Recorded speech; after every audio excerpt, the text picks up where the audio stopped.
Yazid का अपना बेटा, तारीख पढ़ो, यजीद लईन का अपना बेटा थोड़ा सा गैरतमंद था, तख्त छोड़ दिया।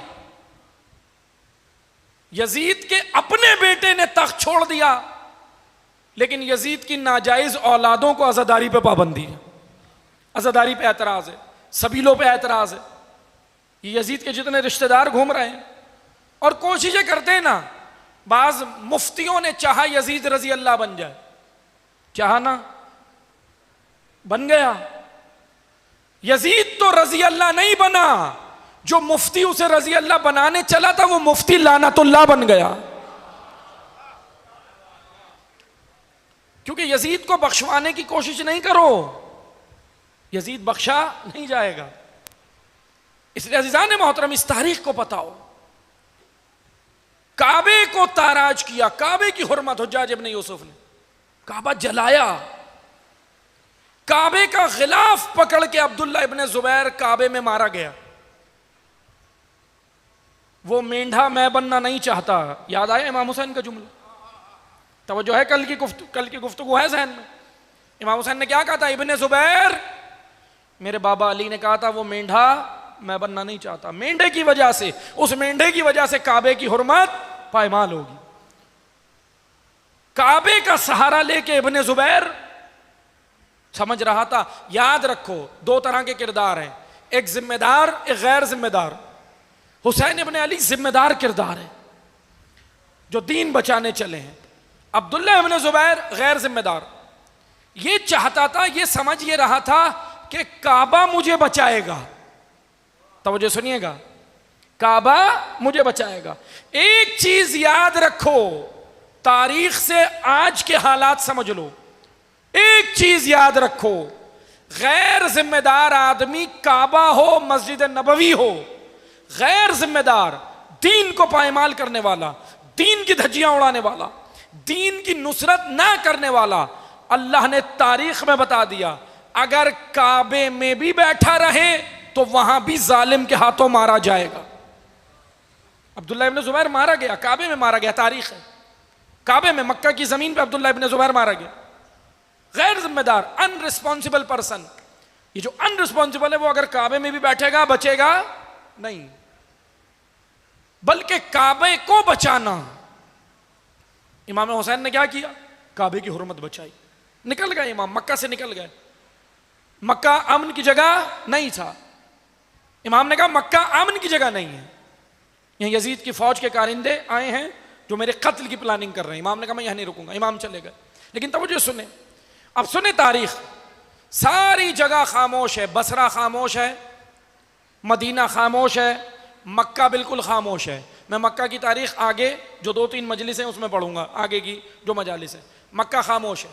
अब बारी आती है कूफा की। कूफा खामोश नहीं था, लेकिन कूफा की थोड़ी सी तारीख समझिएगा। कूफा खामोश नहीं है, कूफा वाले उठते हैं, कूफा वाले खत लिखते हैं इमाम हुसैन को, कहते हैं भाई हम यजीद की हुकूमत बर्दाश्त नहीं करेंगे, हम नौमान इब्न बशीर की मुखालफत करते हैं। गवर्नर कूफा जो था नौमान इब्न बशीर, हम यजीद की हुकूमत बर्दाश्त नहीं करेंगे। कूफा वालों ने खत लिखा इमाम हुसैन को, सुने। लेकिन मैं थोड़ी सी दकीक तारीख पढ़ूंगा, थोड़ी सी खोलूंगा, जो चीज़ें रह गई वो कल की मजालिस में होंगी इंशाअल्लाह। तो जो सुने, कूफा के अंदर रहता कौन कौन था, सुने।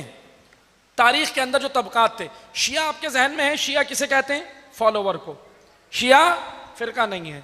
अच्छा, उस वक्त जो तारीख में, अब तारीख की किताबों में आप जब लफ्ज़ शिया पढ़ेंगे ना, तो जो सुनिएगा, लफ्ज़ शिया जब आप तारीख की किताबों में पढ़ेंगे तो आपको समझ आएगा वहां जो लफ्ज़ शिया है वो फिरके के एतबार से नहीं लिखा गया कि शिया सुन्नी बरेलवी देवबंद, नहीं।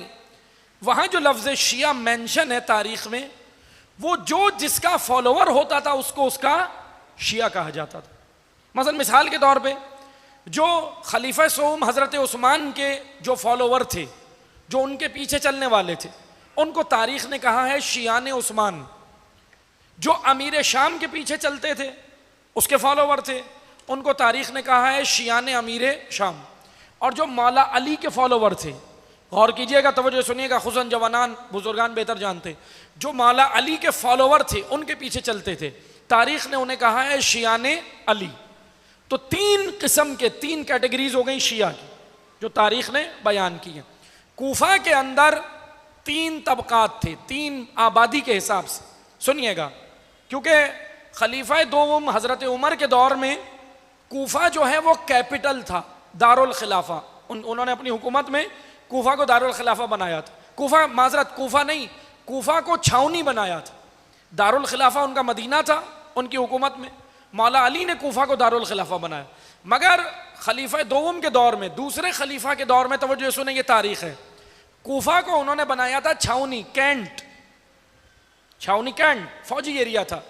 और करते क्या थे दूसरे खलीफा के दौर में, हजरत उमर के दौर में ये होता था कि जो भी जंगों के कैदी होते थे, हबशा की ज़मीन के, अफ्रीका और दीगर जो जंगें ईरान की ज़मीन पे भी लड़ी गई, अफ्रीका हबशा की ज़मीन पे भी लड़ी गई, जितने जंगों के कैदी होते थे उनको अरेस्ट जब किया जाता था, गिरफ्तार किया जाता था, तो उनको कूफा में लाके रखा जाता था।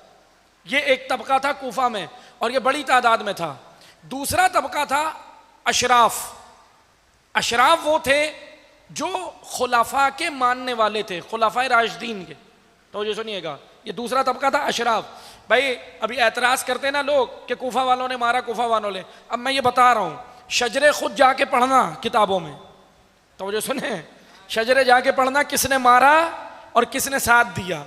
मैं बस एड्रेस दे देता हूँ।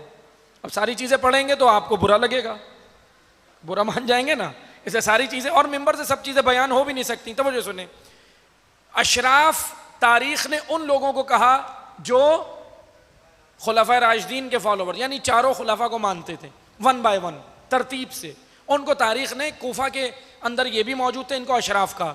दूसरा तबका जंगों के कैदी, इनको तारीख ने पता है क्या लफ्ज़ कहा है हिस्ट्री में, इनको कहा है मवाली। अब तो जो सुनेगा, ये मवालियान हैदर कर्रार नहीं, वो अलग है। ये हम जो अपने आप को कहते हैं ना मवालियान हैदर कर्रार, नहीं वो नहीं, वो अलग है।